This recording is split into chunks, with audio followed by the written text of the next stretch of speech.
നിലവിളിക്കണം. കർത്താവിനെ വിളിച്ച് കരഞ്ഞ് പ്രാർത്ഥിക്കണം. ദൈവം ഏത് വ്യക്തിയെയും നയിക്കുമ്പോൾ ആ വ്യക്തിയിൽ 3 കാര്യങ്ങൾ ഉണ്ടാവുന്നത് വരെ ആ വ്യക്തിയിലെ പരീക്ഷണങ്ങൾ തുടർന്നുകൊണ്ടിരിക്കും. എന്തൊക്കെയാണ് ആ 3 കാര്യങ്ങൾ? ഞാൻ പറയുന്നത് വെറുതെ എന്തിനാ ഈ അടി കിട്ടിയിട്ട് നന്നാവുന്നേ? അടി കിട്ടാതെ നന്നായിക്കൂടെ?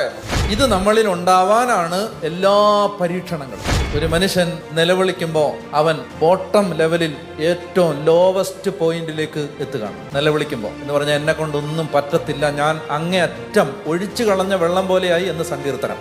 അവിടെ എത്തുന്നതിന്റെ തെളിവാണ് ഒരുത്തന്റെ നിസ്സഹായമായ നിലവിളി. എന്നെ കൊണ്ടൊന്നും നടക്കത്തില്ല എന്ന് അയാൾ പറയുന്ന പോയിന്റാണ് ആ ലോവസ്റ്റ് പോയിന്റ്. ജീവിതത്തിൽ ഏത് ദുശീലങ്ങളും മാറണമെങ്കിലും ഒരു പ്രാർത്ഥന ഇതാണ്: എന്നിൽ വസിക്കുന്ന പരിശുദ്ധാത്മാവേ, എൻ്റെ മുൻകോപത്തെ എടുത്ത് മാറ്റാൻ എന്നെ സഹായിക്കണം. നിന്റെ ശരീരത്തിൽ എൻ്റെ കുടുംബത്തിന് വേണ്ടതെല്ലാം ഉണ്ട്.